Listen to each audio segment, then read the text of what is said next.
Okay, this is Chuck Conkle with the Teaching with iPad session for Spring 2011 Development Conference.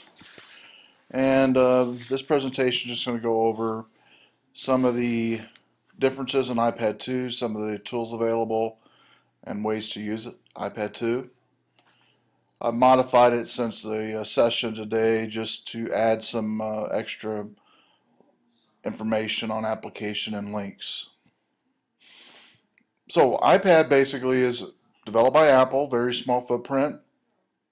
You can use it to edit, create, and distribute Word, Excel, PowerPoint, and audio podcasts, video presentations, and even create and edit PDF files. The footprint, like I said, is very small. It is lighter than the Apple iPad 1. And it does have a front and back camera. The front camera and the rear camera both can take regular pictures or video. Video is pretty good quality. The pictures, not so much.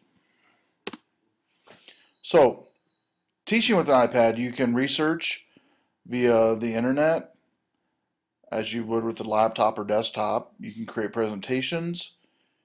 You can tether your iPad to a VGA connector.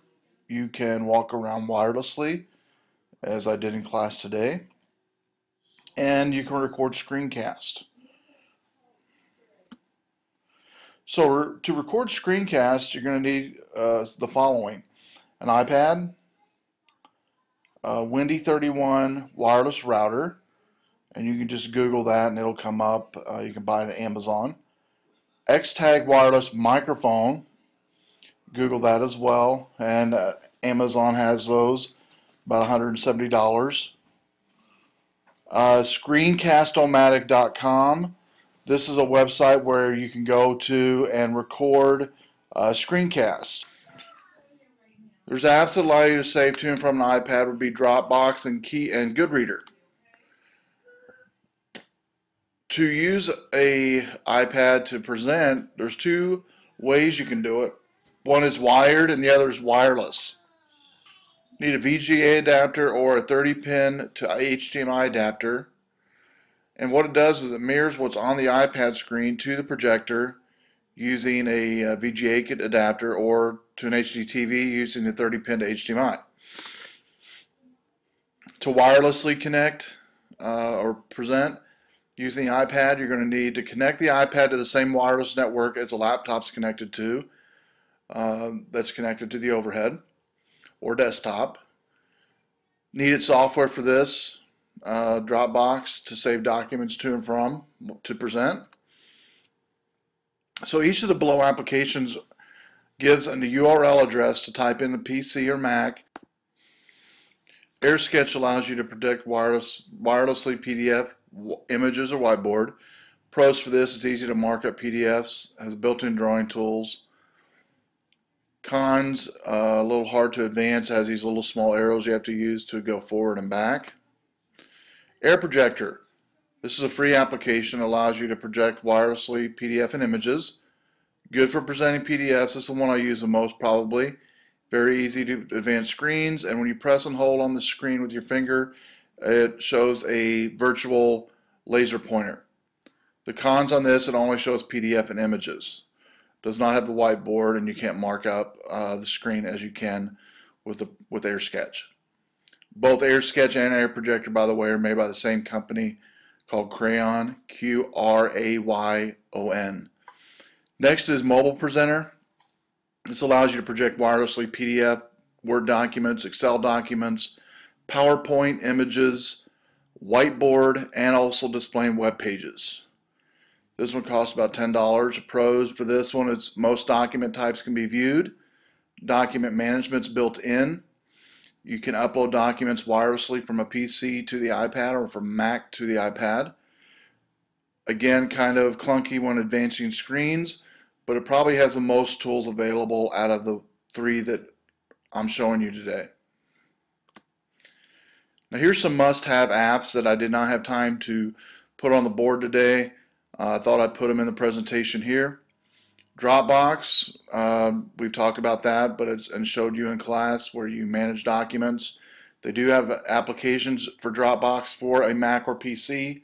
When you install it on the Mac or PC, it installs like a separate drive for you to save your documents to. The next time you log into an iPad and connect to the Wi-Fi, you can then go to the Dropbox and see those files you put in there. Goodreader is the next one that I mentioned in class that basically is a newcomer on the block, much like Dropbox, but with a few more features. So check that out. And then Sketch, Air Projector by Crayon. Check those out. They also have some new apps coming out as well. Evernote.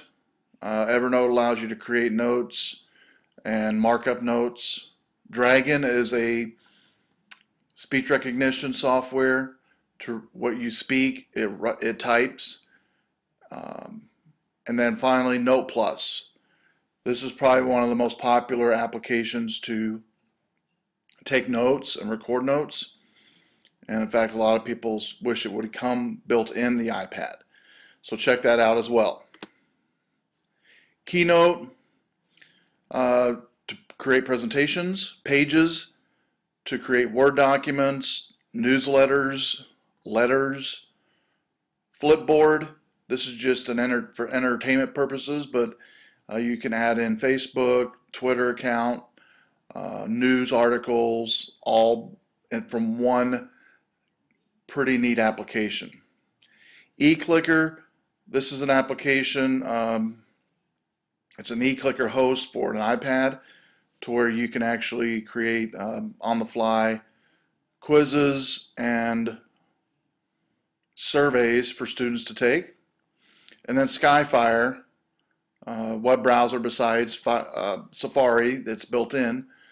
Skyfire you have to download from the Apple App Store, and it's fairly close to Firefox.